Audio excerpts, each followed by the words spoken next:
Robert Dean has a list of credentials a mile long.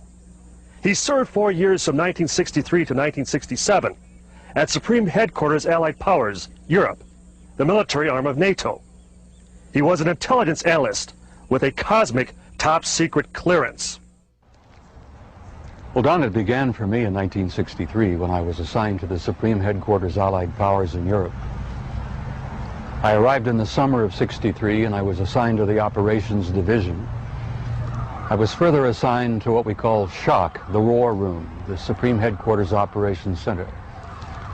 And at that time I was given a cosmic top-secret clearance, which was and still is the highest level of security access that NATO has.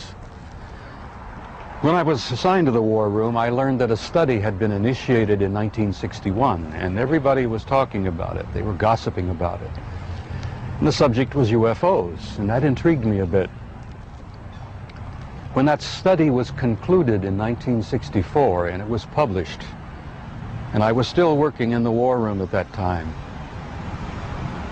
I had access to this document. I had a chance to read it. And having been exposed to it, I must tell you honestly that my life has never ever quite been the same. Because I read first-hand reports, verifiable NATO military material that indicated that the UFOs were not only real, but they represented something far beyond anything I had ever imagined before.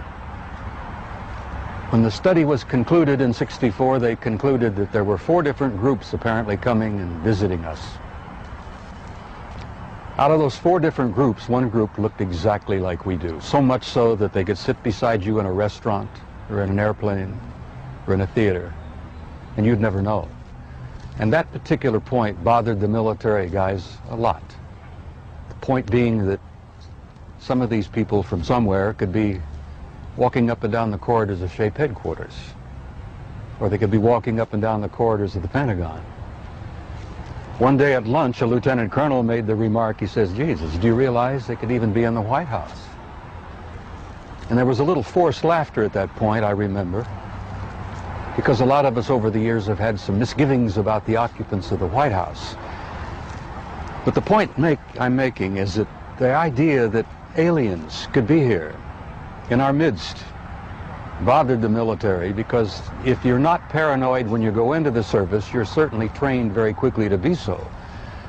It's the nature of the military mind, I think, to be paranoid. But that was only part of the story. The SHAPE conclusions in '64 were that there were 4 groups that we knew of. They were apparently interplanetary. Some very likely were interstellar. They even concluded that some of them could be intergalactic. When I retired in 1976, many of our military people knew at that point that we were not simply dealing with visitations from people from other planets or star systems. They had concluded by '76 that some of these visitors very well might be multidimensional in their source.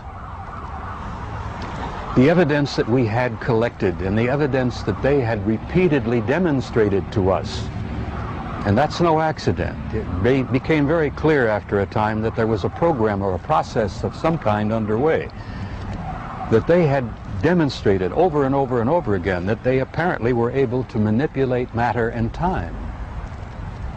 Now this really shook up our scientists. There are a lot of new young scientists in particle physics today who talk about multiple dimensions. There's a brilliant young professor in New York by the name of Michio Kaku, who has written a brilliant book called Hyperspace, where they talk about 10 separate dimensions. I'm not enough of a physicist to try to explain to you what a dimension is, but the idea that there could be intelligences from somewhere else, from other dimensions, coming and going into our reality. It's been quite a shakeup in traditional science. I guess I speak out openly and bluntly about this because I feel so strongly about it. I violate my security oath every time I speak about it. I do it intentionally and I do it on purpose. because I feel so strongly that the American people not only have a right to know the truth, but they have a need to know the truth.